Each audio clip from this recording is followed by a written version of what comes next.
কারণ কোরআনের আওয়াজ, কোরআনের ওয়াজ হলে সবারই যে ভালো লাগবে তা নয়। কারণ ইসরায়েলের পক্ষের কিছু নামধারী মুসলমান এখনো বাংলার জমিনে বাস করছে, কথা বলেন ঠিক কিনা? কিছু নামধারী আলেম ইসরায়েলের পক্ষ হয়ে বলছে ফিলিস্তিনের মুসলমানের উচিত তাদেরকে নিজেদেরকে নেস্তেনাবুদ করে দেওয়া, তাদের সামনে মাথা নত করে দেওয়া। মনে রাখবা, ফিলিস্তিনের মুসলমান তোমার আমার মতো নরমাল ঈমান নিয়ে চলাফেরা করে না, কথা বলে ঠিক কিনা? আমরা যদি ইসরায়েলের বিরুদ্ধে যুদ্ধের ঘোষণা নাও দিতে পারি, বাংলার জমিনে যারা ইসরায়েলের পক্ষ নেবা তোমাদের বিরুদ্ধে আমাদের যুদ্ধ ঘোষণা হবে, কথা বলে ঠিক কিনা? মুসলমান কোরআনের পক্ষে থাকবো সারা জীবন, পারবো তো ইনশাআল্লাহ। আমি আপনাদের সামনে কোরআনুল কারীমের 3 নম্বর সূরা, সূরা আলে ইমরানের 133 নম্বর আয়াত তেলাওয়াত করেছি। নিয়াত করেছি 33, 34, 35, 36 এই কয়েকটা আয়াত নিয়ে আলোচনা করব। শেষ পর্যন্ত থাকার নিয়াত করতে পারবো তো ইনশাআল্লাহ? কে কে চলে যাবেন একটু হাত তুলে দেখান তো দেখি। আমাদের আজকের এই আয়োজন, আমি খোলাখুলি কথা বলছি, আজকের আমাদের এই মাহফিলে খুব দূরের মানুষ কি এসেছে? আসে নাই। তার মানে আমাদের এই আজকের আয়োজন আমাদের একটা পরিবারের আয়োজন, কি বলেন? আজকে আমাদের এই আয়োজন আমাদের একটা মহল্লার, আমাদের একটা মসজিদের আয়োজন। তা আমি যদি চলে যাই তার মানে আমি এই আমার আয়োজনকে সমর্থন জানালাম না, কথা বলেন ঠিক কিনা? শেষ পর্যন্ত দোয়া যে হবে, বাইরের মানুষের জন্য দোয়া হবে নাকি এলাকার মরহুমদের জন্য দোয়া হবে? এলাকারগুলো না তো, আপনারই দাদা, আপনারই নানা, আপনারই নানি, কেউ না কেউ তো এলাকায় ইন্তেকাল করে গোরস্থানে শায়িত আছে। তো দোয়া করার সময় চলে যাব, এরকম কে কে আছেন একটু হাত তুলে দেখান তো দেখি। 1 ঘন্টায় আলোচনা হবে। আমি বিস্তারিত বলার নিয়াত নিয়ে এসেছিলাম, কিন্তু আমাদের কারেন্টে 1 ঘন্টা খেয়ে নিয়েছে। আর বেশি রাত করব না, কারণ এই ওয়াজ দিয়ে কোনো লাভ নাই।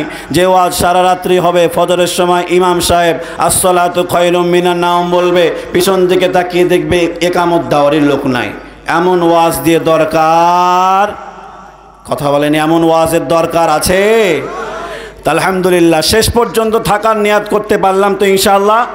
এবার আমরা আলোচনায় ঢুকছি, বাজে কোনো কথা নয়, শেষ পর্যন্ত থাকার নিয়াত কিন্তু আমরা সকলেই করেছি। এরপরেও যারা উঠে যাবে বুঝে নেবেন ইমানের মধ্যে সমস্যা আছে, কথা বলেন ঠিক কিনা? কি বলেন? শেষ পর্যন্ত থাকতে পারবো তো ইনশাআল্লাহ?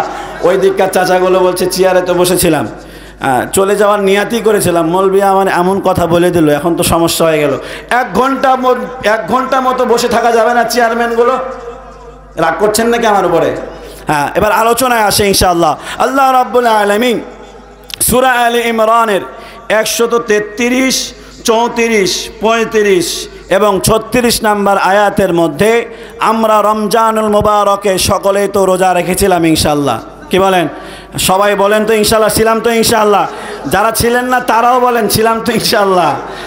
আল্লাহ রাব্বুল আলামিন রমজানুল মুবারক আমাদেরকে দিয়েছিলেন কেন?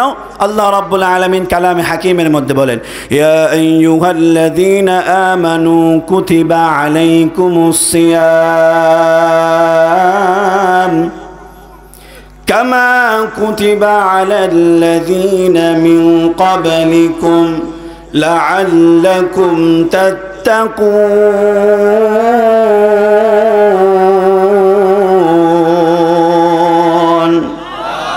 এই ভাই, কালামুল্লাহ কার কিতাব?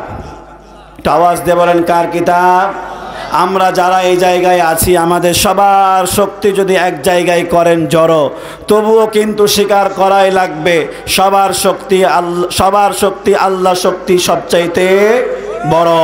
অতএব ধাক্কা দেয়া লাগবে কেন বারবার? কোরআন থেকে তেলাওয়াত হলে উচ্চ স্বরে বলতে পারবো কি আল্লাহু আকবার?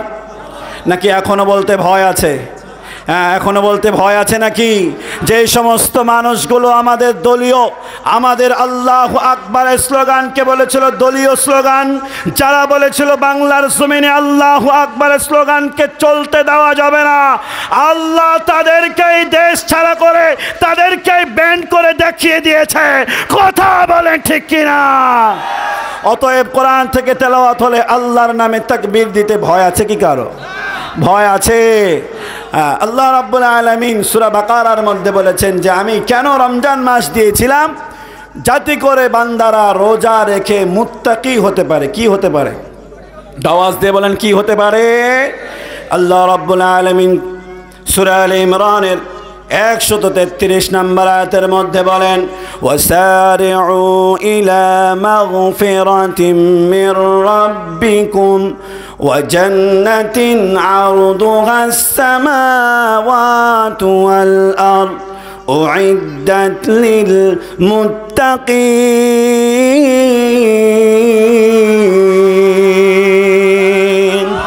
আল্লাহ রাব্বুল আলামিন বলেন, হে আমার বান্দারা, ওয়াসারিউ, তোমরা প্রতিযোগিতা করো। আল্লাহ রাব্বুল আলামিন বলে কিসের প্রতিযোগিতা তোমরা করবা? আল্লাহ রাব্বুল আলামিন বলেন ইলা মাগফিরাতিম মির রাব্বিকুম। আল্লাহ রাব্বুল আলামিন বলেন আমার ক্ষমা পাওয়ার আশায় তোমরা প্রতিযোগিতা করবা। আর কিসের জন্য তোমরা প্রতিযোগিতা করবা? আল্লাহ রাব্বুল আলামিন বলেন ওয়াসারিউ ইলা মাগফিরাতিম মির রাব্বিকুম ওয়া জান্নাতিন আরদুহাস সামাওয়াতু ওয়াল আরদ। আল্লাহ রাব্বুল আলামিন বলে জান্নাত পাওয়ার আশায়। কোন জান্নাত? আল্লাহ রাব্বুল আলামিন বলেন আসমান এবং জমিনের মাঝে যে ফাঁকা জায়গা আছে এর চাইতেও বড় জান্নাত পাওয়ার আশায় তোমরা প্রতিযোগিতা করো। সুবহানাল্লাহ বলবেন না?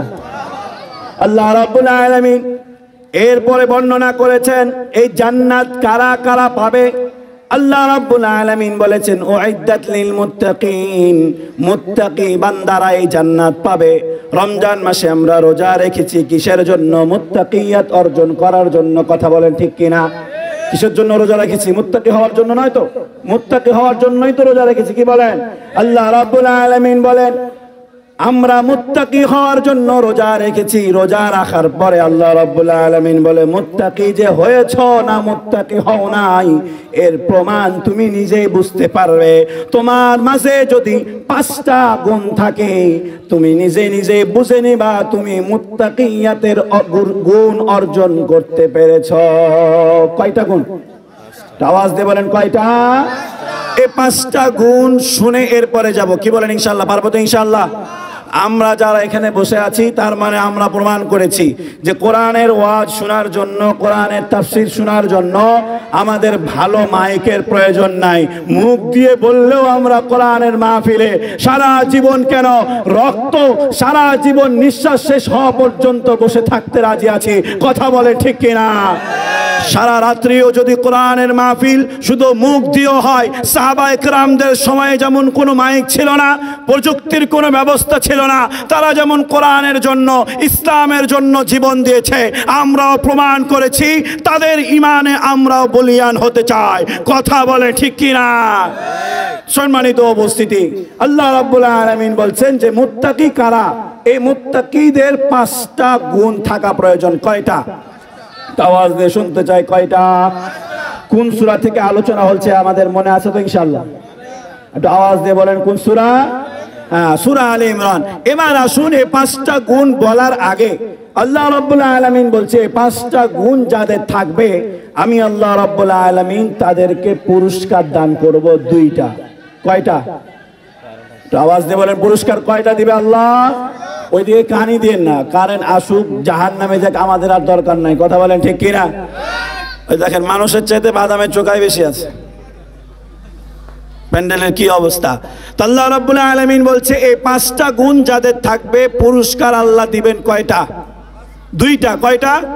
একটু মনোযোগ দেন সবাই। 5টা গুণ থাকলে পুরস্কার দিবে কয়টা?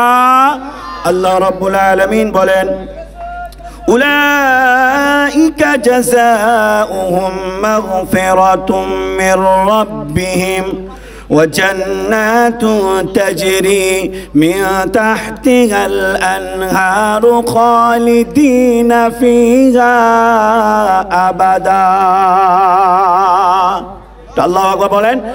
ওই মাইকালার দিকে তাকিয়ে লাভ আছে নাকি? কালো মানুষ দেখতে সুন্দর না তো? আমার দিকে তাকান, ওর চাইতে একটু ফর্সা আছে। কি বলেন? না তেল তেল মাখে মনে একটু কালো কালো লাগছে নাকি? আমার দিকে তাকান, উনি যা করছে করতে থাকুক। আল্লাহ রাব্বুল আলামিন বলেন এবার এটা চার্জে দিয়ে রাখেন, বুঝছেন? ইনাদের বিশ্বাস নাই, একটু প্রশংসা করলাম যে মাইকটা যেন চলে, শেষ পর্যন্ত দেখছি যে হবেই না কাজ। কি বলেন? জেনারেটর স্টাডি দিতে পারলো না, তাহলে জেনারেটর আনার দরকার কি ছিল? কথা বলে ঠিক কিনা? আমি রাগিনি, এতক্ষণ মনে করেছিলাম যে হলো সমস্যা আছে। আপনার জেনারেটর চলে না তো জেনারেটর এনেছেন কিসের জন্য আপনি? কথা বলেন। ও তার মানে যদি কারেন্ট না আসতো, কারেন্টের সমস্যা না হতো, সকালবেলায় বলতো জেনারেটর এনেছিলাম, জেনারেটরের টাকা দেন। কি বলেন? বলতো না? তার মানে জেনারেটরের 1 টাকাও আমরা দিব না, ওই রাগ করুক আর যা করুক। কথা বলেন ঠিক কিনা? এত সুন্দর আমাদের মাহফিল, প্যান্ডেল, সব মানুষ ভরে গিয়েছিল, আপনার মাইকের জন্য একটাও মানুষ নাই, তো জেনারেটর কিসের জন্য আপনি এনেছিলেন? এত সুন্দর মাহফিলটা সবাই সমস্ত কাজ সেরে রেখে প্যান্ডেলে এসে বসেছিল। কথা বলেন ঠিক কিনা? আমাদের এত সুন্দর আয়োজন, পারিবারিক আয়োজন, সব মানুষ একসাথে আমরা বসেছিলাম।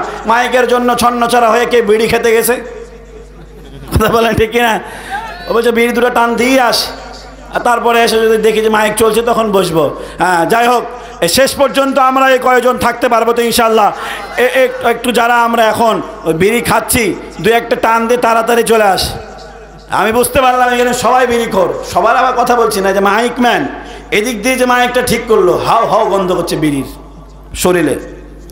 ওনার যদি কমন সেন্স থাকতো, মাহফিলের কাজ করি আমি, রাগ করছেন নাকি? আমি আগে বলছি কথাটা, আপনি মাহফিলের স্টেজের ইসলামের কাজ করেন, কাদেরকে নিয়ে কাজ করে? এই আলেম ওলামাদেরকে নিয়েই তো।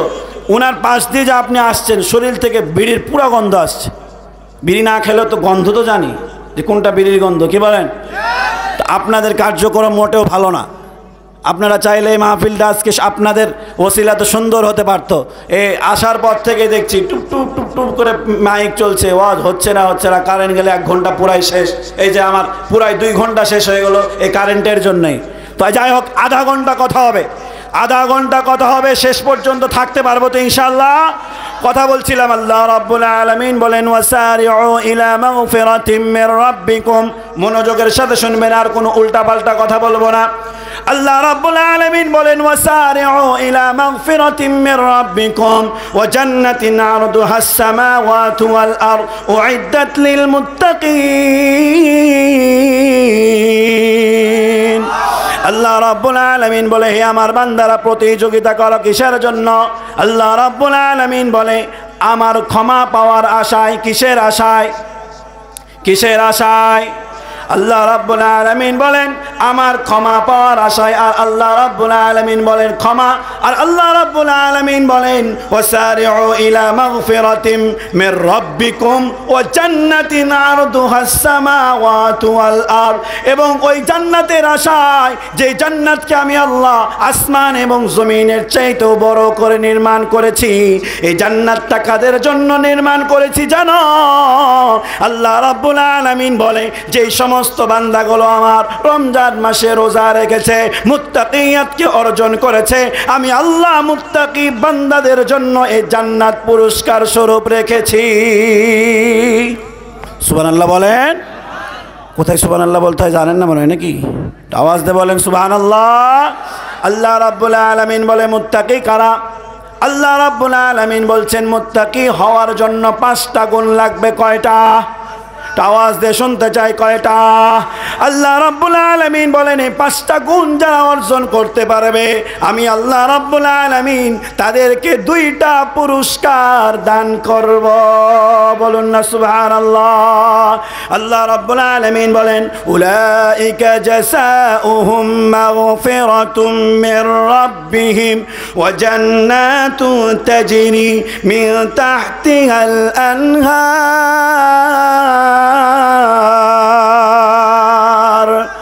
আল্লাহ রাব্বুল আলামিন বলেন এই 5টা গুণ যাদের থাকবে, আমি আল্লাহ রাব্বুল আলামিন সর্বপ্রথম তাদের সব গুনাহ মাফ করে দেব। খুশি না আপনারা? সুবহানাল্লাহ বলেন। কি অবস্থা আপনাদের? আমি চিল্লিয়ে গলা বসিয়ে দিচ্ছি, মাইক সাউন্ড সিস্টেম ঠিক আছে, কিন্তু কণ্ঠ প্রচুর টেনে নিচ্ছে, আমার গলা টেনে নিচ্ছে, যদিও কষ্ট হচ্ছে। আপনারা সবাই এই এলাকার আমার প্রিয় মানুষ, গলা বসলে বসুক, কিন্তু আজকে আপনাদেরকে কোরআনের ওয়াজ করেই যাব। কি বলেন ইনশাআল্লাহ? কিন্তু আপনারা বসে থেকে যদি ঢোলেন তাহলে কি আর ওয়াজ করতে ভালো লাগবে? এবার সবাই আমার সাথে কথা বলবেন, পারবেন তো ইনশাআল্লাহ? আল্লাহ রাব্বুল আলামিন বলেন উলাইকা জাযাউহুম মাগফিরাতুম মির রাব্বিহিম ওয়া জান্নাতু তাজরি মিন তাহতিহাল আনহার। আল্লাহ রাব্বুল আলামিন বলে দুইটা পুরস্কার আমি আল্লাহ রাব্বুল আলামিন তাদের সবাইকে মাফ করে দেব। বলুন না সুবহানাল্লাহ। এরপর আল্লাহ রাব্বুল আলামিন বলেন আমি আল্লাহ তাদেরকে জান্নাত দান করে দেব। এবারে 5টা গুণ শোনার দরকার আছে না নাই? আছে না নাই? শোনার নিয়াত করতে পারবো তো ইনশাআল্লাহ? শুনে এর উপরে আমল করার নিয়াত করতে পারবো তো ইনশাআল্লাহ? এবার আসুন একটা একটা করে বলবো, তবে সিরিয়াল অনুপাতে 1 নাম্বারটা আমরা কিছুক্ষণের জন্য সাইডে সরিয়ে রাখলাম। 1 নাম্বারটা বাদ দিয়ে এরপরে 2 নাম্বার থেকে শুরু করছি, কারণ 1 নাম্বারটা শেষে বলবো। শেষে না বললে কিছু মানুষ আছে তারা না শুনে চলে যাবে, কি বলেন? তারা বলবে যে ওয়াজ তো শুনেই নিলাম, ওই জন্য 1 নাম্বারটা রেখে দিলাম। শেষে সেটা বলবো, যারা আমরা শেষ পর্যন্ত থাকবো তারাই শুনতে পাবো, যারা চলে যাবে তারা বঞ্চিত হয়ে যাবে। কথা বলেন? এটা গিট মেরে রাখলাম যাতে করে সবাই থাকে, শেষ পর্যন্ত থাকতে পারবো তো ইনশাআল্লাহ। আল্লাহ রাব্বুল আলামিন বলেন আল্লাযীনা ইউনফিকুনা ফিস সাররাই ওয়াদ দাররা, 1 নাম্বার। এরপর আল্লাহ রাব্বুল আলামিন বলেন ওয়াল কাযিমিনাল গায়দ। আল্লাহ রাব্বুল আলামিন বলে 2 নাম্বার মুমিনের গুণাগুণ, মুত্তাকি বান্দার গুণাগুণ। মুত্তাকি বান্দা সে হবে, আল্লাহ রাব্বুল আলামিন বলেন ওয়াল কাযিমিনাল গায়দ, যে রাগান্বিত হয়ে যায়, রেগে গেলেও নিজের রাগকে নিয়ন্ত্রণ করতে পারে। আমি আল্লাহ রাব্বুল আলামিন ওই মুত্তাকি বান্দাকে জান্নাত দান করব। এখন কথা হলো, জেনারেটরের মিস্ত্রি সাহেব জেনারেটর স্টার্ট দিতে পারেনি, আমিও তো রাগ করেছি, কি বলেন? সবার তো রাগ হয়েছে, কিন্তু কিছু মানুষ যে কয়েকটা গালি দিয়েছে না, দেয়নি? দিয়েছে। তার মানে আমাদের আল্লাহ রাব্বুল আলামিন বলছে মুত্তাকি বান্দা সে, তার রাগ অবশ্যই হবে। মানুষ হিসেবে তার শরীরে রক্ত আছে, রাগ উঠবে, কিন্তু আল্লাহর জন্য সে নিজের রাগকে নিয়ন্ত্রণ করতে পারবে। যে নিজের জবানকে নিয়ন্ত্রণ করতে পারবে, রেগে গেল, রেগে গিয়ে মা বোন টেরে গালি গালাজ দিবে না, তাই সেই ব্যক্তি হচ্ছে পাক্কা মুত্তাকি বান্দা। আল্লাহ রাব্বুল আলামিন বলে আমি তার জন্যই জান্নাত বরাদ্দ রেখেছি। বলুন না সুবহানাল্লাহ। সারসংক্ষেপে বলছি, লম্বা করব না। রাগ উঠলে নিজের রাগকে নিয়ন্ত্রণ করতে পারবো তো ইনশাআল্লাহ। মা বোনরা ওই সাইডে আছেন, আমি দেখেছি মা বোনরা যদি রেগে যায় তাদের জবানটা তীরের চাইতেও ধার হয়ে যায়। কথা বলেন? এমন ভাষায় গালি গালাজ করে, যে গালিগুলো পরে যদি রেকর্ডিং করে তাকে শোনানো হয় সেও লজ্জা পাবে। আপনাদের এলাকার মা বোনগুলো মনে এরকম না, কি বলেন? রেগে গিয়ে মা বোন টেনে গালি গালাজ দেয় কি দেয় না? আল্লাহ রাব্বুল আলামিন বলেন ওয়াল কাযিমিনাল গায়জ, মুত্তাকি বান্দা কখনো এমন হবে না, সে আল্লাহর জন্য নিজের রাগকে নিয়ন্ত্রণ করবে। সাইয়েদনা ওমর ফারুক রাদিয়াল্লাহু তাআলা আনহু রাগান্বিত ছিল নাকি শান্ত মেজাজের মানুষ ছিল? আওয়াজ দিয়ে বলেন, শান্ত না রাগান্বিত? রাগান্বিত মানুষ। কেমন রাগান্বিত? শয়তান পর্যন্ত বলতো হায় রে, এই রাস্তা দিয়ে ওমর হেঁটে গিয়েছে, এই রাস্তা দিয়ে যাওয়া যাবে না, যদি ওমরের সাথে দেখা হয়ে যায় খবর আছে। বলুন না সুবহানাল্লাহ। সাইয়েদনা ওমর ফারুক রাদিয়াল্লাহু তাআলা আনহু এমন রাগান্বিত মানুষ ছিলেন। সাইয়েদনা ওমর ফারুক রাদিয়াল্লাহু তাআলা আনহুর খেলাফতের আমলে উনি যখন রাষ্ট্রনায়ক, সাইয়েদনা ওমর ফারুক রাদিয়াল্লাহু তাআলা আনহুর খেলাফতের আমলে পারস্যের একজন যুবককে অ্যারেস্ট করা হলো। তাকে বলা হলো তুমি যদি ইসলাম গ্রহণ করো ছেড়ে দেওয়া হবে, আর যদি ইসলাম গ্রহণ না করো তাহলে তোমাকে মুক্তিপণ দিয়ে এই জায়গা থেকে যাওয়া লাগবে, এটাও যদি না করো তাহলে তোমাকে শুলিতে চড়া লাগবে।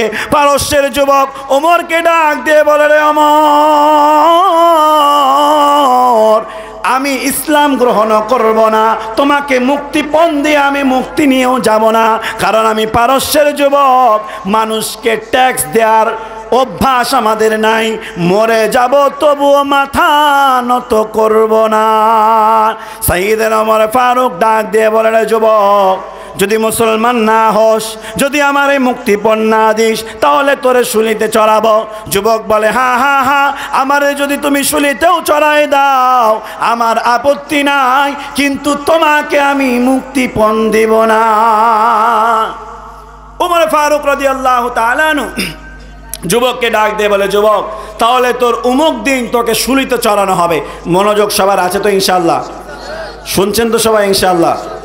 উমর ফারুক রাদিয়াল্লাহু তাআলা আনহু যুবককে যেই দিন শুলিতে চড়াবে, উমর ফারুক এবার শুলিতে চড়ানোর আগে যুবককে ডাক দিয়ে বলে, রে যুবক, আমাদের নিয়ম হলো কাউকে শুলিতে চড়ানো বা ফাঁসিতে উঠানোর আগে তারে জিজ্ঞেস করা হয় তার শেষ ইচ্ছাটা কি। রে যুবক, তোরে শুলিতে চড়ানো হবে, তোর কাছ থেকে শুনতে চাই তোর শেষ ইচ্ছাটা কি। যুবক ডাক দিয়ে বলে, রে ওমর, শুনেছি তুমি অনেক রাগান্বিত বদ মেজাজের মানুষ, আমার মনে হয় আমার শেষ ইচ্ছা তুমি ওমর পূরণ করতে পারবা না। উমর ফারুক ডাক দিয়ে বলে, রে যুবক, বল বল তোর কি প্রয়োজন, তোর শেষ ইচ্ছা কি, তুই যা বলবি সেই শেষ ইচ্ছা আমি পূরণ করতে পারবো। উমর ফারুককে যুবক ডাক দিয়ে বলে, রে যুবক, তুমি যদি আমারে কথা দাও যে আমার শেষ ইচ্ছা তুমি পূরণ করবা, তাহলে আমি তোমাকে আমার শেষ ইচ্ছার কথা বলবো। উমর ফারুক ডাক দিয়ে বলে, রে যুবক, বল বল তোর শেষ ইচ্ছা কি। যুবক ডাক দিয়ে বলে, রে ওমর, আমার শেষ ইচ্ছা শুলিতে চড়ানোর আগে আমি এক গ্লাস পানি পান করব। ওমর বলে, এটা তো সামান্য একটা বিষয়, এক গ্লাস পানি কি খুব বড় একটা বিষয়? কথা বলেন, তাকিয়ে আছেন এমন ভাবে, এরকম ভাবে, কথা বুঝতে পারছেন তো? কথা বুঝতে পারছেন তো? কথা বলেন, এক গ্লাস পানি কি খুব কঠিন বিষয়? খুব কঠিন বিষয় নাই। ওমর ফারুক ডাক দিয়ে বলে, সমস্যা নাই। এক গ্লাস পানি নিয়ে আসা হয়েছে। যুবকের সামনে যখন এক গ্লাস পানি দেওয়া হয়েছে, যুবক ওমরকে ডাক দিয়ে বলে, রে ওমর, তুমি বদ মেজাজি মানুষ, আমি এই পানির গ্লাস নিয়ে যখন তৃপ্তির সাথে পানি পান করব, তুমি আমার এই আনন্দের মুহূর্ত দেখে রাগান্বিত হয়ে হয়তো আমারে মেরে ফেলবা, আমি আর পানি পান করব না। ওমর বলে, না না না, তোমারে কিছুই বলা হবে না, তুমি আনন্দ চিত্তে পানি পান করো। যুবক ওমরকে ডাক দিয়ে বলে, রে ওমর, তুমি তোমার মুখ দিয়ে বলো যে এই গ্লাসের পানি আমি যতক্ষণ পান না করব ততক্ষণ তুমি আমারে শুলিতে চড়াবা না। ওমর বলে, হ্যাঁ হ্যাঁ হ্যাঁ, আমি কথা দিলাম, তুই যতক্ষণ এই গ্লাসের পানি পান না করবি ততক্ষণ তোরে আমি শুলিতে চড়াবো না। ওমর যখন এই কথা মুখ দিয়ে বলেছে, সঙ্গে সঙ্গে যুবক এক গ্লাস পানি নিয়ে বালির উপরে ফেলে দিয়ে, বালুর উপরে ফেলে দিয়ে ওমরকে বলে, রে ওমর, তুমি বলেছিলা এই গ্লাসের পানি আমি যতক্ষণ পান করব না ততক্ষণ তুমি আমারে শুলিতে চড়াবা না। এই গ্লাসের পানি আমি বালির মধ্যে ফেলে দিয়েছি, বালু থেকে পানি উঠায় দাও, পান করব, এরপরে তুমি আমারে শুলিতে চড়াইবা। বিষয়টা বুঝতে পেরেছেন? যুবক বালির মধ্যে পানি ফেলে দিয়েছে, বালির থেকে পানি কি ওমর আর উঠানো সম্ভব হবে? আওয়াজ দিয়ে বলেন, সম্ভব হবে? ওমর ফারুক যে রাগান্বিত মানুষ, সেই সময় রাগ ওমরের উঠেছে না উঠে নাই? আওয়াজ দিয়ে বলেন, সেই সময় স্বাভাবিকভাবে আমরা হলে আমাদের মেজাজ খারাপ হতো না? আওয়াজ দিয়ে বলেন, মেজাজ খারাপ হতো কি হতো না?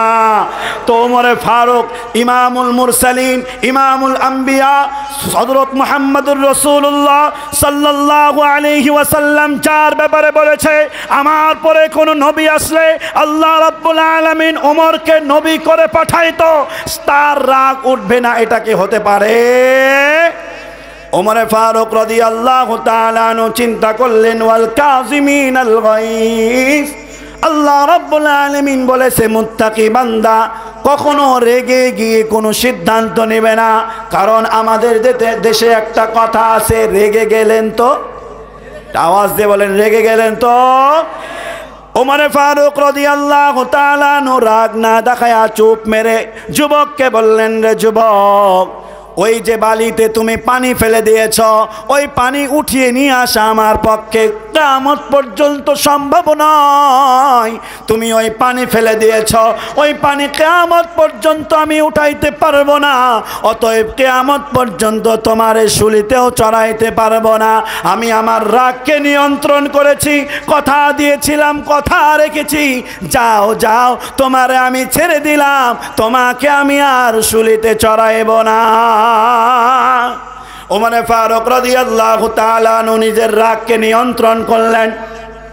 মুহাদ্দিসিনগণ, মুফাসসিরিনগণ ব্যাখ্যা করেন, কোনো মানুষ যদি কখনো কোনো বিষয় নিয়ে রেগে যায়, ওই রাগের সময়ে যদি ধৈর্য ধারণ করে, তার উপরে যদি অন্যায় হয়, অন্যায়ের সময় যদি নিজেকে নিয়ন্ত্রণ করে, সবর করে, আল্লাহ রাব্বুল আলামিন এমন একটা অবস্থা করবে যে সে রেগে গিয়ে যে যা করত তার চাইতেও ভালো কিছু আল্লাহ করাই দেবে।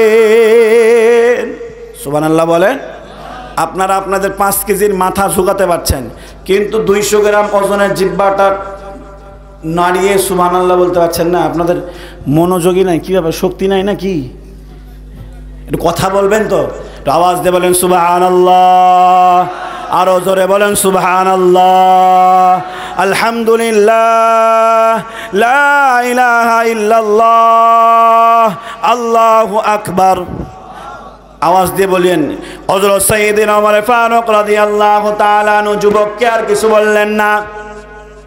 যুবক এবার চলে গেল রাজপ্রাসাদ থেকে বের হয়ে। কিছুক্ষণ পরে এসে যুবক ডাক দিয়ে বলে, রে ওমর, আমি বুঝতে পেরেছি যে তুমি ওমর আল্লাহর রাসূলের আদর্শ পালন করার কারণে, কোরআনের বিধান পালন করার কারণে আমার কিছু বলতে পারো নাই, নিজের রাগকে নিয়ন্ত্রণ করেছ। রে ওমর, আমার বুঝতে বাকি নাই যে কোরআন তোমার মতো ওমরকে ঠিক করে যেতে পারে। এই কোরআনের আইন কখনো আর মিথ্যা হতে পারে না। এই কোরআন অবশ্যই রাষ্ট্রকে পরিবর্তন করতে পারবে। রে ওমর, তোমার হাত দাও। তোমার হাতে হাত রেখে আমি কালেমা পরে মুসলমান হয়ে গেলাম। ওমর ফারুক জোর করে তাকে মুসলমান বানাতে পেরেছে। আওয়াজ দিয়ে বলেন পেরেছে। কিন্তু নিজের রাগকে নিয়ন্ত্রণ করার কারণে যা চেয়েছিল তার চাইতে ভালো কিছু ঘটিয়ে দিয়েছেন একজন, তিনি কে? আল্লাহ রাব্বুল আলামিন বলে, মুত্তাকি বান্দার দ্বিতীয় নাম্বার গুণ কয় নাম্বার? আওয়াজ দিয়ে বলেন কয় নাম্বার? 1 নাম্বারটা রিজার্ভে আছে, এটা পরে বলা হবে, শেষটা শুনে যাবেন তো ইনশাআল্লাহ। কে কে চলে যাবেন একটু হাত তুলে দেখান দেখি। হুসুঙে বাঙালি হওয়া যাবে না, কি বলেন? আমি বারবার যে কথা বলি, হুসুঙে বাঙালি হওয়া যাবে। হুসুঙে বাঙালি হওয়ার কারণেই তো এমন দাওয়া দিয়েছিলেন 16 বছর আগে, দিতে দিতে নৌকাকে ডুবিয়ে দিয়েছিলেন। কথা বলেন ঠিক কিনা? ওই যে 16 বছর আগে এমন দাওয়া দিয়েছিলেন, নৌকা ডুবে গিয়েছিল। 16 বছর বাংলার মানুষকে হাবুডুবু খেতে হয়েছে। কথা বলেন ঠিক কিনা? তার মানে হুসুঙে বাঙালি হওয়া যাবে?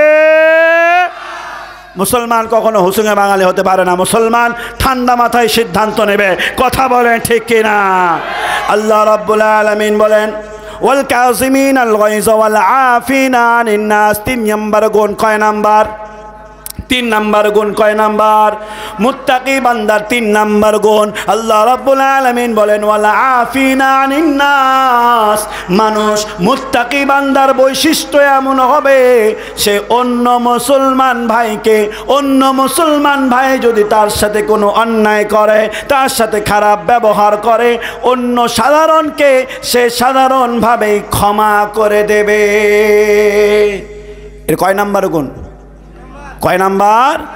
আল্লাহ রাব্বুল আলামিন বলেন, মুত্তাকি বান্দার বৈশিষ্ট্য এমন হবে যে সে মানুষকে ক্ষমা করতে জানবে। আল্লাহ রাসূল সাল্লাল্লাহু আলাইহি ওয়াসাল্লাম সাহাবায়ে কেরামদেরকে নিয়ে বসে আছেন। আল্লাহ রাসূল সাল্লাল্লাহু আলাইহি ওয়াসাল্লাম সাহাবায়ে কেরামদেরকে বললেন যে এখন মসজিদে নববীতে একজন সাহাবী আসবে, এই সাহাবী জান্নাতি। বলুন না সুবহানাল্লাহ। সাহাবায়ে কেরাম তাকায় আছে যে কে এখন প্রবেশ করবে। সাহাবায়ে কেরাম দেখে একজন সাধারণ সাহাবী মসজিদে নববীর মধ্যে প্রবেশ করেছেন। আল্লাহর রাসূল তারে জান্নাতি বলেছেন। আবারও পরের দিন আল্লাহর রাসূল ডাক দিয়ে বলে, এখন একজন সাহাবী মসজিদে প্রবেশ করবে, এই ব্যক্তি জান্নাতি। সাহাবায়ে কেরাম দেখে ওই একই ব্যক্তিকে আল্লাহর রাসূল জান্নাতি বলেছে। পরের দিন আবারও আল্লাহর রাসূল বলেন, এখন একজন ব্যক্তি মসজিদে প্রবেশ করবে, এই ব্যক্তি জান্নাতি। বলুন না সুবহানাল্লাহ। আল্লাহর রাসূল যাকে জান্নাতি বলেছে তার কথার মধ্যে কি আর কোনো সন্দেহ আছে? আওয়াজ দিয়ে বলেন, সন্দেহ আছে? আল্লাহর রাসূল এই কথা বলেছেন, সাহাবায়ে কেরাম চিন্তা করে, হায় রে, এই সাহাবীর মাঝে এমন কি গুণ আছে যে তারে আল্লাহর রাসূল জান্নাতি বলল। আমর ইবনুল আস রাদিয়াল্লাহু তাআলা আনহু সিদ্ধান্ত নিল যে তার বাড়িতে আমি 3 দিনের জন্য মেহমান হব। আমর ইবনুল আস গিয়ে ওই সাহাবীরে বলে, ভাই 3 দিনের জন্য তোমার বাড়িতে আমি মেহমান হতে চাই। ওই সাহাবী কি আমল করে, কিভাবে আল্লাহরে ডাকে, কি এমন আমলের কারণে আল্লাহর রাসূল তারে জান্নাতি বলেছে, এটা যাচাই করার জন্য আমর ইবনুল আস দেখেন প্রথম দিন রাত্রিবেলা আমর ইবনুল আস যেমন ওযু করে রাত্রিবেলা ঘুমায় গিয়েছে, ওই সাহাবী একই নিয়মে ঘুমিয়ে গিয়েছে, তাহাজ্জুদের নামাজের জন্য ওঠে নাই, সাধারণভাবেই জীবনযাপন করছে। প্রথম দিন, দ্বিতীয় দিন, তৃতীয় দিনও দেখে তার কোনো বিশেষ আমল নাই। আমর ইবনুল আস ওই সাহাবীর ডাক দিয়ে বলে, রে ভাই, আল্লাহর রাসূল তোমারে জান্নাতি বলেছিল, এই জন্য তোমাকে যাচাই বাছাই করার জন্য এসেছিলাম। হয়তো তুমি কোনো বিশেষ আমল করো, এই জন্য দেখতে এসেছিলাম, কিন্তু আসার পরে দেখি তোমার বিশেষ কোনো আমল নাই। ওই সাহাবীকে ডাক দিয়ে বলে, কি এমন আমল তুমি করো, তোমার কাছে জানতে চাই। ওই যুবক ওই সাহাবী ডাক দিয়ে বলে, আমার তেমন কোনো আমল নাই, তবে আমি সাধারণভাবে চলাফেরা করি। বিশেষ একটা আমল আল্লাহর রাসূল বলেছেন সব মানুষকে ক্ষমা করে দেওয়ার জন্য। একসাথে মহল্লায় চলতে গিয়ে 2টা কথা হয়েই যায়। কথা বলেন, হয় না? মসজিদে সিন্নি না পেলে ঝগড়া হয় না? হ্যাঁ, আপনাদের এদিকে হয় না মনে হয়? হয় না? ফেসবুকে কিছুদিন আগে দেখছি পাঞ্জাবি সিরিজের একাকার কারবার। সে বলে পাঞ্জাবি ছিল তাও ভালো, 2টা যদি জিলাপি পেতাম। চিন্তা করছেন, ওই নামাজ পড়তে গিয়ে যখন দেখে যে জিলাপির প্যাকেট মসজিদে ঢুকেছে, সে নামাজ পড়তে পড়তে চিন্তা করে যে আগে লাওয়া লাগবে, পরে যদি আবার শর্ট পড়ে যায়। এবার যে ব্যক্তি দিচ্ছিল, দিতে গিয়ে হয়তো শর্ট পড়েছে, এবার বলে ওই ওর বাপকে 2 প্যাকেট দিয়েছে, যে ওই জন্য তো শর্ট পড়ে গেল। এবার ওর সাথে মারামারি লাগে কি লাগে না? তো সমাজে চলতে গিয়ে এরকম ঝগড়া বিবাদ একটু হয়েই যায়। কথা বলেন ঠিক কিনা?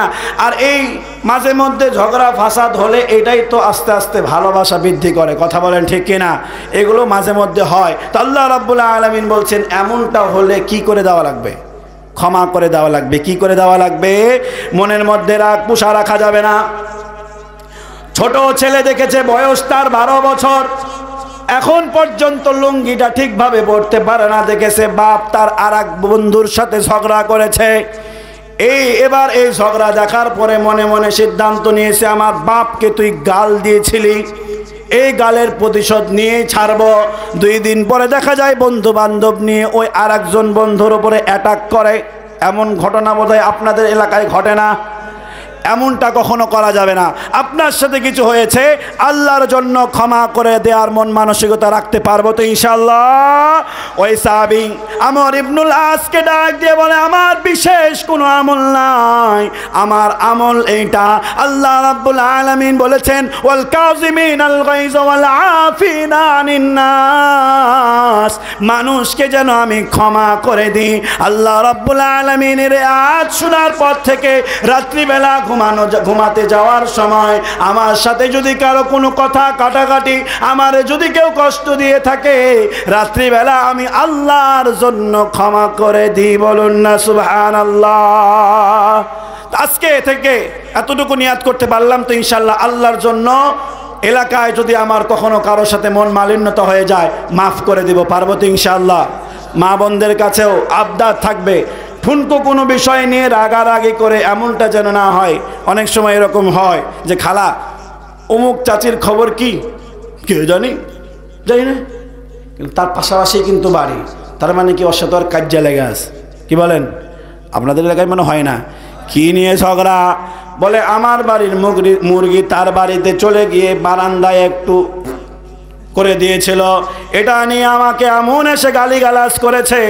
আসলে আপনার গালিগালাজ দেওয়াটা ঠিক হয় নাই, পরে তার সাথে কথা বলে নেওয়া উচিত ছিল। কথা বলেন ঠিক কিনা?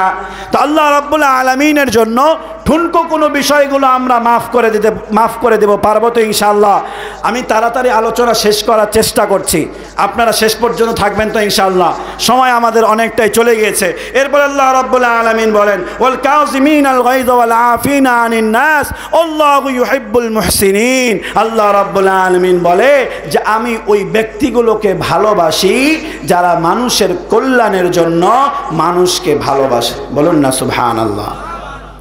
একজন মানুষ আর একজন মানুষের কল্যাণ চাইবে কে? সে কখনো খারাপটা চাইবে না।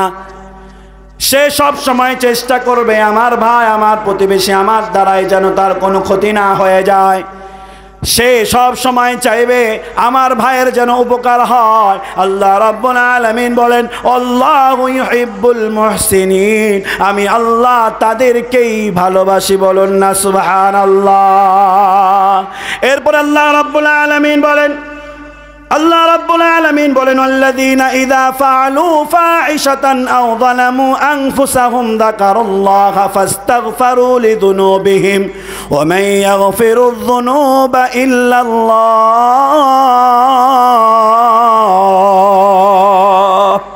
আল্লাহ রাব্বুল আলামিন বলে মুত্তাকি বান্দার চতুর্থ নাম্বার গুণ, আল্লাহ রাব্বুল আলামিন বলে সে যখন গুনাহ করবে, ওয়াল্লাযীনা ইযা ফাআলু ফাহিশাতান আও যালামু, সে যখন ফাহিশা কোনো কাজ করবে, জুলুম করবে, গুনাহ করবে, আল্লাহ রাব্বুল আলামিন বলেন, আল্লাযীনা ইযা ফাআলু ফাহিশাতান আও যালামু আনফুসাহুম যাকারুল্লাহ,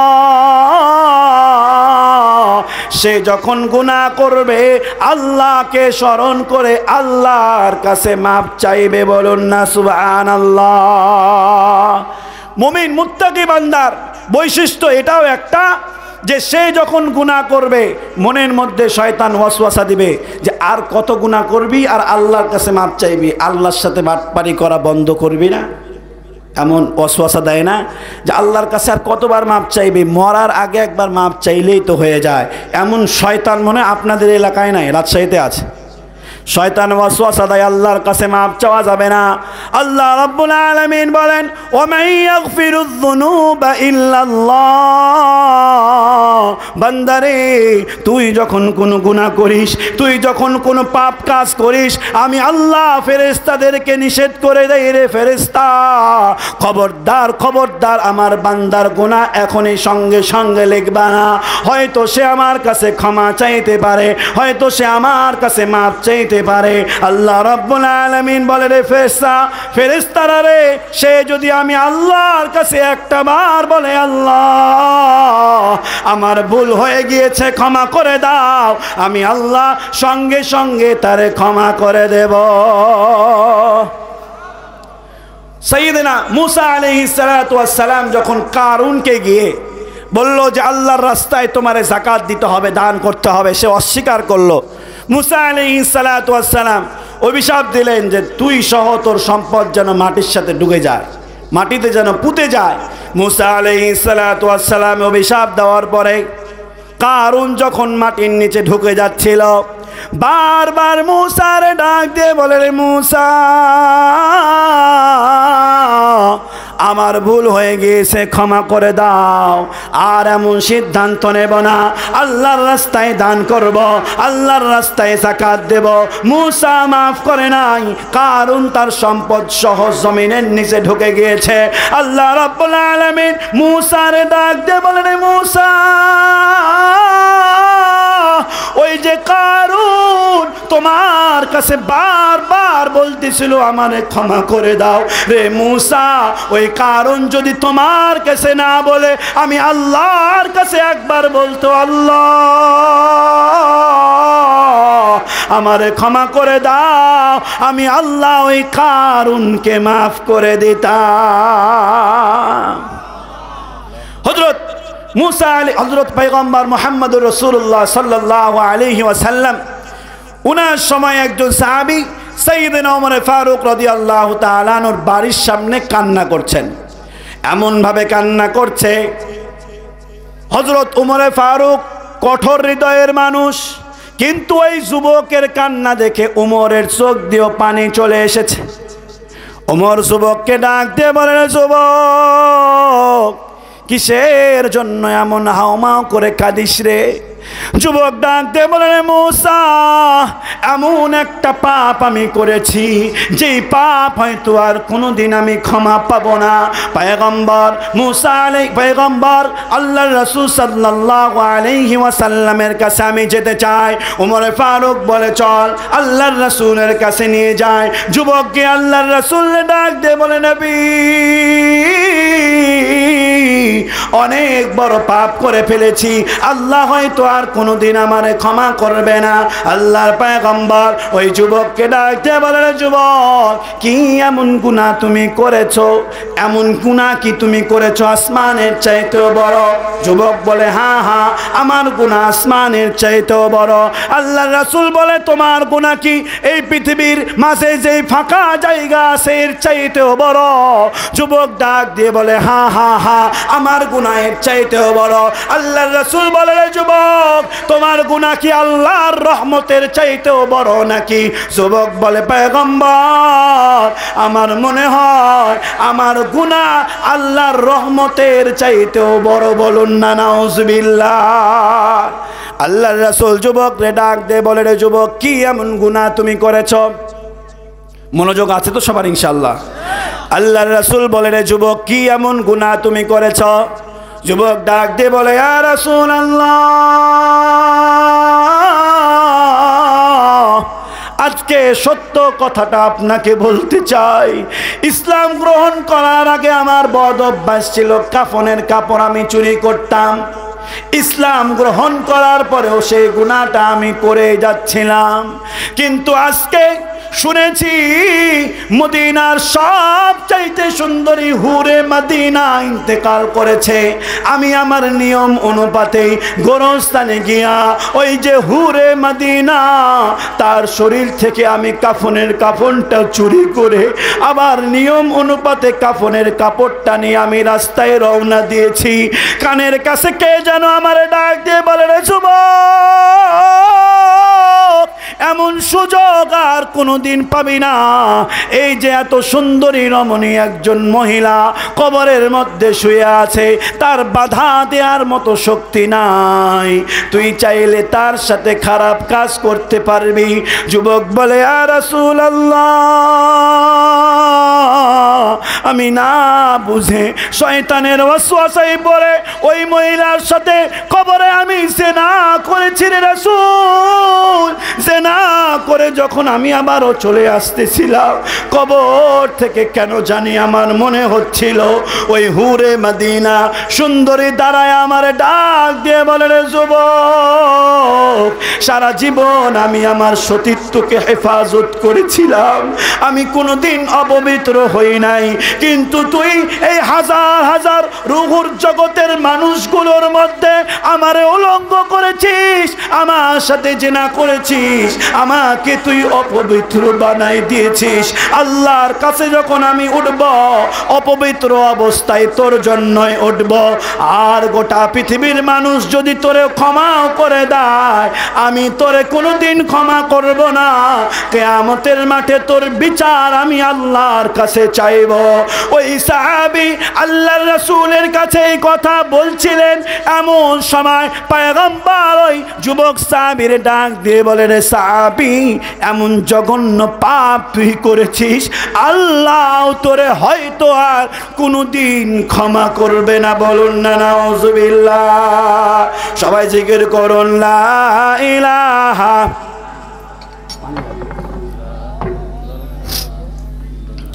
আওয়াজ দিয়ে লা ইলাহা। একটু আওয়াজ দিয়ে বলেন, এখন যদি বলা হতো অমুকের মিছিলের জন্য যেতে হবে, 1 কাপ করে চা খেতে পারবি, গলা সবার বসে যেত। কি বলেন? তো আল্লাহর নামে জিকির করেন না, লা ইলাহা।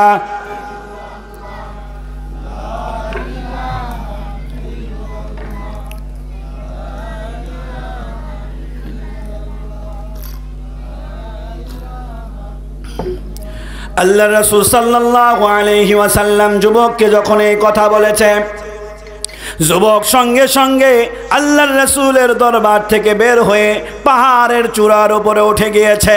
কয়েকদিন হয়ে যায়, একদিন দুই দিন করতে করতে 40 দিন হয়ে গিয়েছে।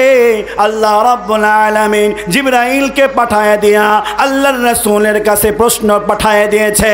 জিবরাইল এসে আল্লাহর রাসূলকে ডাক দিয়ে বলে, নবী, আপনাকে আল্লাহ রাব্বুল আলামিন 3টা প্রশ্ন করার জন্য বলেছে। কয়টা? আওয়াজ দিয়ে বলেন, কয়টা প্রশ্ন? আল্লাহর রাসূলকে জিবরাইল ডাক দিয়ে বলে, ইয়া রাসূলুল্লাহ, এই যে মাখলুকাত রয়েছে, এই মাখলুকাতের মালিক কে, আপনি নাকি আল্লাহ? আল্লাহর রাসূল ডাক দিয়ে বলেন, জিবরাইল, এ কেমন প্রশ্ন? এই সমস্ত মাখলুকাতের মালিক তো আল্লাহ। জিবরাইল ডাক দিয়ে বলে, ইয়া রাসূলুল্লাহ, এই মাখলুকাতের রিজিকের মালিক কে, আপনি নাকি আল্লাহ?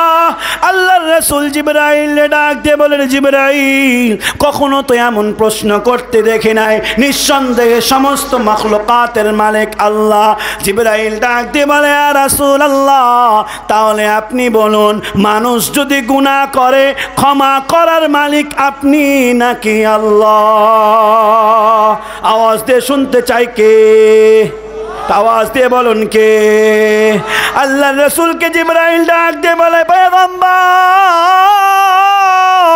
আপনার সাহাবী কয়েকদিন আগে আপনার কাছে এসেছিল, তার গুনার কথা বলেছিল, আপনি বলেছেন তারে আল্লাহ ক্ষমা করবে না।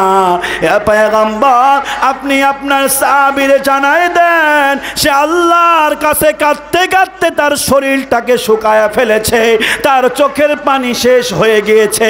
জানায় দেন পয়গম্বর, আল্লাহর তওবার দরজা বন্ধ হয় নাই, আল্লাহ তারে ক্ষমা করে তার গুনাহ মাফ করে দিয়েছে। বলুন না সুবহানাল্লাহ। তার মানে আল্লাহ রাব্বুল আলামিন বলেন, মুত্তাকি বান্দার 4র্থ নাম্বার গুণ, সে গুনাহ করলে আবার আল্লাহর কাছে ক্ষমা বলেন, ক্ষমা চাইবে। কি বলেন? ক্ষমা। তো আমরা গুনাহ করার পরে আবারও আল্লাহর পায়ে ধরে ক্ষমা চাইতে পারবো তো ইনশাআল্লাহ। এরপর আল্লাহ রাব্বুল আলামিন বলেন 5 নাম্বার, ওয়ালাম ইউসিরু আলা মা ফাআলু ওয়া হুম ইয়ালামুন।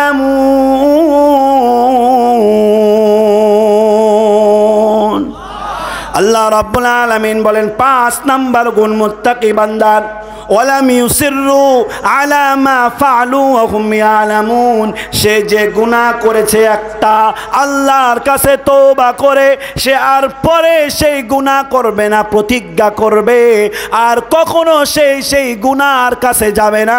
যে বান্দা একটা গুনাহ করার পরে আল্লাহর কাছে তওবা করেছে, মুত্তাকি বান্দা আর সেই গুনাহর ধার কাছে যাবে না। এমন বান্দা যারা হতে পারবে, আল্লাহ তাদের জন্য জান্নাত বরাদ্দ রেখেছে। বলুন না সুবহানাল্লাহ। কয় নাম্বার এটা? 5 নাম্বার। গুনাহ করার পরে, তওবা করার পরে আবারও সেই গুনাহর কাছে মুত্তাকি বান্দা কখনো যেতে পারে না। তাহলে 5টা বলা হলো। 1 নাম্বারটা কি করেছিলাম? ছাড়া ছিল। 1 নাম্বারটা ছাড়া ছিল।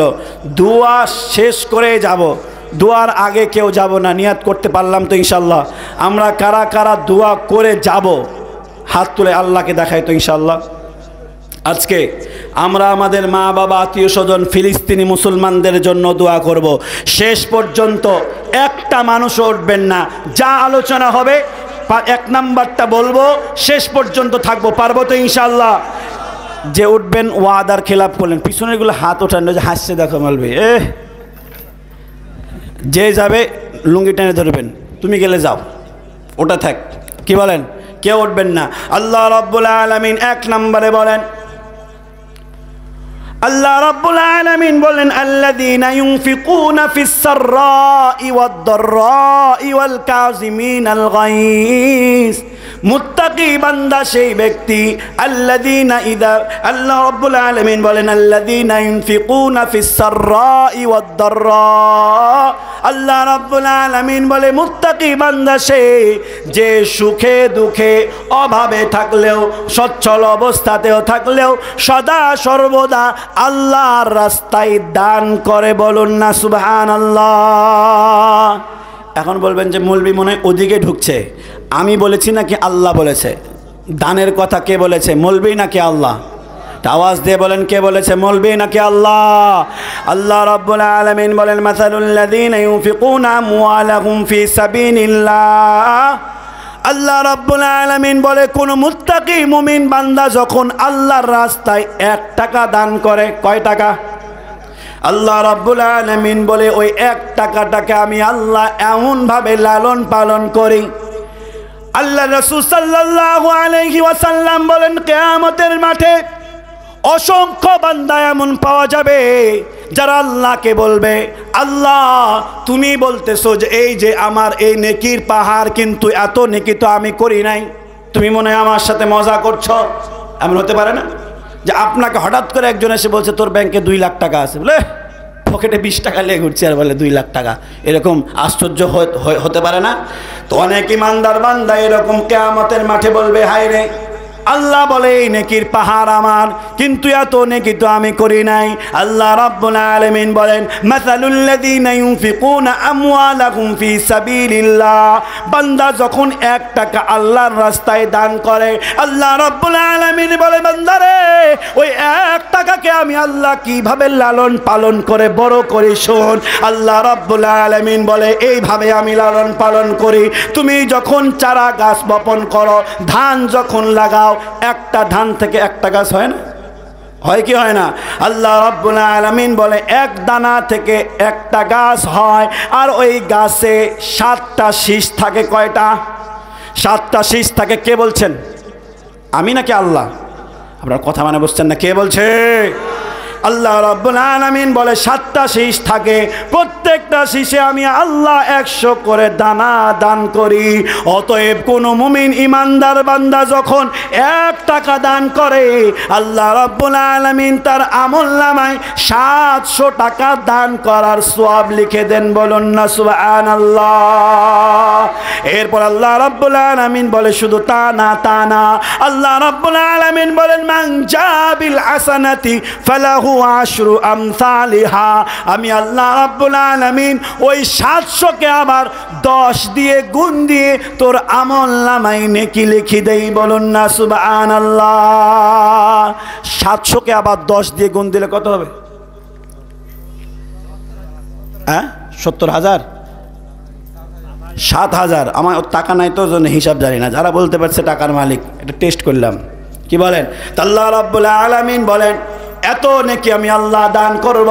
আল্লাহ রাব্বুল আলামিন বলে মুত্তাকি বান্দা তারাই আল্লাযীনা ইউনফিকুনা ফিস সাররাই ওয়াদ দাররা ওয়াল কাযিমিনাল গায়জ।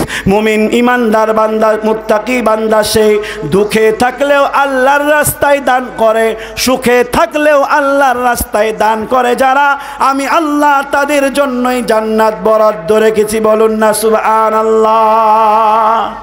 সাহাবায়ে কেরাম কেমন ছিল? তারা শুধু টাকাই দিয়েছে এমনটা নয়, ইসলামের জন্য, ইমানের জন্য নিজের জান পর্যন্ত দিয়ে দিয়েছে। বলুন না সুবহানাল্লাহ। আল্লাহ রাসূলের সাহাবী সাদ সালামি, লম্বা ইতিহাস সংক্ষেপে বলি।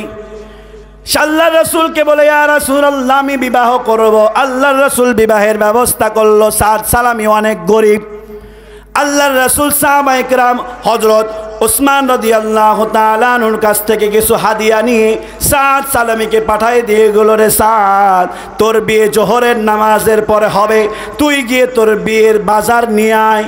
সাদ সালামি বিয়ের বাজার করতে গিয়েছে, এমন সময় মদিনার বাজারে হুঙ্কার চলে আসলো। হায় রে, সাহাবায়ে কেরাম বলে আমাদের পয়গম্বর মুহাম্মদুর রাসূলুল্লাহ পৃথিবীর বুকে বোধহয় আর নাই। সাদ সালামি বিয়ের বাজার না করে জিহাদের ময়দানে ঝাঁপিয়ে যাওয়ার জন্য দোকানদাররে বলে, রে দোকানদার আমার বিয়ের বাজার দেয়া লাগবে না, আমার টাকা আমারে ঘুরাই দে, আমি আমার জান ইসলাম ইসলামের জন্য দেওয়ার জন্য প্রস্তুত হয়ে গিয়েছি, বলুন না সুবহানাল্লাহ। সাদ সালামি একখানা তরবারি নিয়া, একখানা কালো কাপড় নিয়া নিজের মুখটাকে ঢেকেছে। আল্লাহর রাসূল যেহেতু বলেছিল তার বিবাহ পড়াবে, আল্লাহর রাসূল যেন বুঝতে না পারে এই জন্য মুখটা ঢেকে যুদ্ধের ময়দানে ঢুকে গিয়েছে। কাফেরদেরকে কচু কাটা করে এক সময় নিজেই সাদ সালামি শাহাদাত বরণ করেছে। সাদ সালামির মুখের মধ্যে কাপড় পেঁচানো। যুদ্ধ শেষ হয়ে গেল। আল্লাহর রাসূল সাহাবায়ে কেরামদের লাশগুলোকে একত্রিত করছে। এর মাঝেই দেখে একজন সাহাবীর মুখটা ঢাকা। আল্লাহর রাসূল সঙ্গে সঙ্গে ওই ব্যক্তির কাছে গিয়া মুখ থেকে যখন কাপড়টা টান দিয়েছে, মুহাদ্দিসিনগণ বলে আল্লাহর রাসূল মুখ থেকে কাপড়টা টান দেওয়ার সঙ্গে সঙ্গে ছোট বাচ্চার মতো হাউমাউ করে কাঁদতে আরম্ভ করেছে, বলুন না সুবহানাল্লাহ। সাহাবায়ে কেরাম আল্লাহর রাসূলকে ডাক দিয়ে বলে, নবী এমন চিৎকার মেরে তো কখনো আপনার কাঁদতে দেখি নাই, এমন ছোট বাচ্চার মতো আপনি কাঁদেন কিসের জন্য? আল্লাহর রাসূল বলে, ও আমার সাহাবীরা, আমি আমার সাদের বিয়ে দিতে চেয়েছিলাম যুদ্ধের জন্য, ইসলামের জন্য। আমার সাদ আল্লাহর রাস্তায় তার জীবনটাকেই দান করে দিয়েছে, বলুন না সুবহানাল্লাহ। আল্লাহর রাসূল সাদ সালামের জানাজার ব্যবস্থা করার জন্য সাহাবায়ে কেরামদেরকে বললেন। সাহাবায়ে কেরাম সাদ সালামের জানাজা করবে, কাফনের ব্যবস্থা করেছেন। জানাজা হবে এমন সময় আল্লাহর রাসূল সাল্লাল্লাহু আলাইহি ওয়াসাল্লাম জানাজার ময়দানে যখন যাচ্ছেন, বুড়ো আঙ্গুলের উপরে ভর দিয়ে হেঁটে হেঁটে যাচ্ছে। বুঝতে পারছেন? আল্লাহর রাসূল পায়ের বুড়ো আঙ্গুলের উপরে ভর দিয়ে হেঁটে যায়। সাহাবায়ে কেরাম তাকে, হায়রে আল্লাহর রাসূল তো পায়ে আঘাত পায়নি, তবু এমনভাবে হাঁটে কিসের জন্য প্রশ্ন করে নাই। জানাজা শেষ হওয়ার পরে আল্লাহর রাসূল সাদ সালামির কবরে নেমে সাহাবাদেরকে ডাক দিয়ে বলো, আমার সাহাবীরা, দাও দাও আমার সাদরে আমার বুকে তুলে দাও, আমি আমার সাদরে নিজেই কবরে নামাবো। সাহাবায়ে কেরাম দেখে আল্লাহর রাসূল হাওমাও করে কাঁদে। আল্লাহর রাসূল কবরে নেমে সাদ সালামিকে নামাচ্ছে আর হাওমাও করে কাঁদছে। পাশেই আব্দুল্লাহ ইবনে মাসউদ দাঁড়ায় ছিল। আব্দুল্লাহ সাহাবীদেরকে ডাক দিয়ে বলে, ও সাহাবীরা, আজকে অনেক নিজেরে অসহায় মনে হয়, আজকে নিজেরে অনেক হতভম্ব মনে হচ্ছে। ওই জায়গায় যদি সাদ না হয়ে আল্লাহর রাসূলের কোলে যদি আমার লাশটা থাকতো, তাহলে আমি নিজেরে অনেক ধন্য মনে করতাম। আল্লাহর রাসূল সাদ সালামের দেহটাকে কবরে নামানোর পরে সাহাবায়ে কেরাম দেখে আল্লাহর রাসূল কাঁদতে কাঁদতে হঠাৎ চোখ মুছে হাসতে আরম্ভ করেছে, বলুন না সুবহানাল্লাহ। কয়টা অবস্থা হলো? তিনটা। আল্লাহর রাসূল বুড়ো আঙ্গুলের উপর ভর দিয়ে জানাজায় গেলেন। এরপর আল্লাহর রাসূল নিজেই কবরে নামলেন। নামার পরে সাদ সালামির লাশটাকে নিজের কোলে নিলেন, হাওমাও করে কাঁদলেন। এরপরে লাশটাকে নামানোর পরে আবার হেসে উঠলেন। প্রশ্ন আছে না নাই? আমাদের একটা কথা আছে না যে রোদ হলো পানি হলো নাকি বাচ্চারা কাঁদতে কাঁদতে হেসে দিলে একটা কথা বলে না? তো কাঁদতে কাঁদতে হেসে দেওয়াটা এটাও একটা অস্বাভাবিক বিষয়। সাহাবায়ে কেরাম আল্লাহর রাসূলকে জানাজার পরে প্রশ্ন করলেন। এই প্রশ্নের উত্তর আমাদের শোনার ইচ্ছা আছে না নাই? তিনটা বলেছিলাম। আল্লাহ রাসূল সাল্লাল্লাহু আলাইহি ওয়াসাল্লাম বুড়ো আঙ্গুলের ওপরে ভর দিয়ে গিয়েছেন এই জন্য। আল্লাহ রাসূল সাল্লাল্লাহু আলাইহি ওয়াসাল্লাম দেখেন সাদ সালামের জানাজাতে আল্লাহ রাসূল বলেন অসংখ্য ফেরেশতা আসার কারণে যেই জায়গায় জানাজা হয়েছে আল্লাহ রাসূল বলে যে আমি পা দিব, পা দেওয়ার মতো জায়গা নাই, বলুন না সুবহানাল্লাহ। আল্লাহ রাসূল সাল্লাল্লাহু আলাইহি ওয়াসাল্লাম সাদ সালামের লাশ যখন নিচ্ছিলেন, আল্লাহ রাসূল বলেন আমি দেখি আসমান থেকে অসংখ্য হুর গেলমানগুলো বলতেছে, ইয়া রাসূলুল্লাহ, সাদ সালামের লাশটার কবরে রাখিয়েন না, আমাদের কোলে দেন, আমরা তারে জান্নাতে নিয়ে চলে যাব, বলুন না সুবহানাল্লাহ। এরপর আল্লাহ রাসূল বলেন আমি কাঁদতেছিলাম এই অবস্থা দেখে যে সাদ সালামের কি সৌভাগ্য। কিছুক্ষণ পরে আল্লাহর রাসূল বলেন আমি হাসতে আরম্ভ করলাম এই জন্য যে হুরদের মাঝে দেখি সাদ সালামিকে কে কোলে নিবে এই নিয়ে তাদের মধ্যে দ্বন্দ্ব আরম্ভ হয়ে গিয়েছে। আমি রাসূল তাদের দ্বন্দ্ব দেখে হেসে দিয়েছি, বলুন না সুবহানাল্লাহ। 5টা গুণের কথা বলেছি। 1 নাম্বার, সুখে দুঃখে দান করব, পারবো তো ইনশাআল্লাহ। আপনারা প্রমাণ দিয়েছেন, আপনারা প্রত্যেকেই প্রমাণ দিয়েছেন যে যে অবস্থাতেই থাকি না কেন সর্ব অবস্থাতেই দান করব, পারবো তো ইনশাআল্লাহ। 1 নাম্বার। 2 নাম্বার, রাগকে নিয়ন্ত্রণ করতে হবে, পারবেন তো ইনশাআল্লাহ। সকালবেলা যেন এমন না হয়ে যায়, এই ঝন্টুর বেটা তুই আমার নাম বলছিলি কেন রে, তোর লেগে 500 টাকা গেল, এমনটা যেন না হয়। 3 নাম্বার, কেউ যদি কোনো ভুল করে, কারো উপরে যদি আমার রাগ থাকে, মাশাআল্লাহ সাদিক হোসেন 500 টাকা বলে আলহামদুলিল্লাহ, কারো উপরে যদি আমার রাগ থাকে নিজ গুণে ক্ষমা করে দেব, পারবো তো ইনশাআল্লাহ, বলেন ইনশাআল্লাহ। এরপরে আসুন, আল্লাহ রাব্বুল আলামিন বলে যে মানুষের উপকার যে ব্যক্তি করে সে ব্যক্তিও মুত্তাকি, বলুন না আলহামদুলিল্লাহ। তো মানুষের উপকার করার মন মানসিকতা রাখতে পারবো তো ইনশাআল্লাহ। এরপর আল্লাহ রাব্বুল আলামিন বলে যে মুত্তাকি বান্দা সে যদি ভুল করে আবার আল্লাহর কাছে ক্ষমা চাইবে, গুনাহ করলে বারবার আল্লাহর কাছে তওবা করব, পারবো তো ইনশাআল্লাহ। আর যেই গুনাহ করেছি, তওবা করেছি, এই গুনাহ আর করব না এমন পাক্কা ইরাদা করব, পারবো তো ইনশাআল্লাহ। আল্লাহ রাব্বুল আলামিন বলেন এই কাজগুলো করলে আল্লাহ রাব্বুল আলামিন ওই ব্যক্তিকে জান্নাত দান করবে এবং তার জীবনের সব গুনাহ মাফ করে দেবেন, বলুন না সুবহানাল্লাহ।